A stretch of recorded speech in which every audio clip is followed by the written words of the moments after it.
సుమారుగా ఓకేనా okay sir 2 సంవత్సరాల 2 నెలల క్రితం అంటే ఆగస్టు నెల 12వ తారీఖు నాడు 2023వ సంవత్సరంలో పెద్దేముల మండలం మాన్సాన్పల్లి గ్రామంలో ఈ వికారాబాద్ నుంచి తాండూరుకి వచ్చే రహదారి పక్కన ఒక వ్యవసాయ పొలం ఉంది. ఆ పొలంలో నిందితుడైన చిప్పల్వాడ బాలాజీ అనే వ్యక్తి దాంట్లో పనిచేసేవాడు. పొలం పనిచేస్తూ అక్కడ ఉండేవాడు. అయితే ఆ పక్కనే మాన్సాన్పల్లి గ్రామంలో ఉండే ముడావత్ రవి అనే వ్యక్తి ఇతనికి పరిచయం అయ్యాడు. ఈ పరిచయమైన క్రమంలో వాళ్ళిద్దరుగా కలిసి తాగడము, ఇద్దరుగా ఫ్రెండ్స్గా తిరిగేవాళ్ళు. అయితే పరిచయాన్ని ఆధారం చేసుకొని ముడావత్ రవి దగ్గర నుంచి బాలాజీ కొంత డబ్బును తీసుకున్నాడు తాగడానికి అయిన దానికి. అట్టి డబ్బు సుమారు 2050 రూపాయలు తనకి తిరిగి చెల్లించమని చెప్పి అడిగితే ఇవ్వనందున పబ్లిక్ సమక్షంలో, గ్రామస్తుల సమక్షంలో కూడా తిట్టి అవమానపరచాడని చెప్పి కక్ష పెట్టుకొని ఈ నిందితుడు అతన్ని కత్తితో వచ్చి చంపడం జరిగింది. ఈ సంఘటన 2023 ఆగస్టు 12వ తేదీన జరిగింది.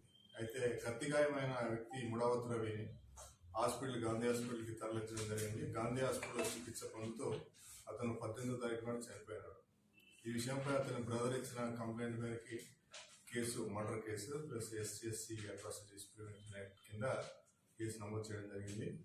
ముందు DSP గారు దాన్ని పోస్ట్ మార్టం చేసి తర్వాత నిందితుడైన చిప్పల్వాడ బాలాజీ గురించి తన స్వగ్రామైన నిజామాబాద్ జిల్లా మద్నూర్కి తర్వాత వాళ్ళ చుట్టాల ఇండ్లకి అందరికీ కూడా వెరిఫై చేయడం జరిగింది.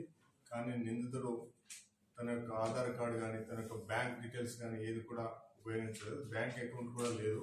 తర్వాత సెల్ ఫోన్ కూడా తను ఉపయోగించినందున తర్వాత తన కుటుంబ సభ్యులను కూడా తను కాంటాక్ట్ చేయకుండా వదిలేయడం జరిగింది. తన భార్య పిల్లలు ఈయన వదిలేసి వేరే అతనితో వెళ్ళిపోవడం జరిగింది. తన సోదరులు కానీ ఎవరితో కూడా కాంటాక్ట్ లేకుండా ఉండడం జరిగింది. ఇన్ని నెలల నుంచి కూడా అతను దొరకకుండా ఉన్నాడు. అయితే మేము గట్టిగా ప్రయత్నించడం జరిగింది. ఆయన యొక్క సోదరుడు తర్వాత సిస్టర్స్ యొక్క కదలికలు, వాళ్ళ యొక్క మొబైల్ డేటా ఇవన్నీ కూడా మేము ఎప్పటికప్పుడు పరిశీలిస్తూ రావడం జరిగింది.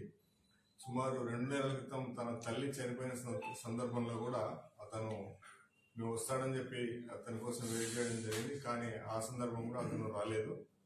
కానీ చివరికి ఈరోజు నిన్న తెల్లవారుజామున మిడ్నైట్లో అతను సిద్దిపేటలో తన సోదరుడి ఇంట్లో ఉన్నాడని చెప్పి మనకి ఇన్ఫర్మేషన్ రావడంతో టీం వెళ్ళి అతన్ని పట్టుకోవడం జరిగింది. పట్టుకొని వచ్చి అరెస్ట్ చేయడం జరిగింది.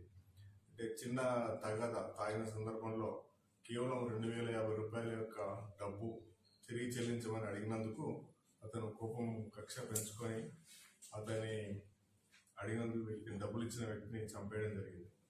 దీంట్లో ఎవరైనా ఈ కేసులో మంచి ప్రతిభ కనబరిచిన పెద్దేముల SI గారికి, తర్వాత రూరల్ CI గారికి, తర్వాత ఈ క్రైమ్ కానిస్టేబుల్స్ అంజాద్, శివ మరియు మున్నయ్య వీళ్ళందరినీ కూడా అభినందించడం జరుగుతుంది.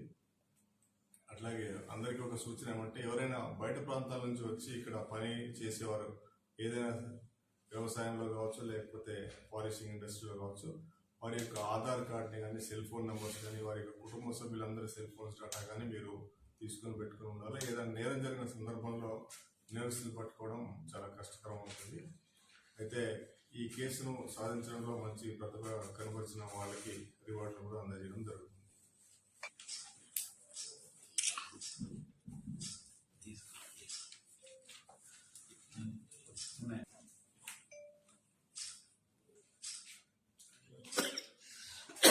శివ క్రైమ్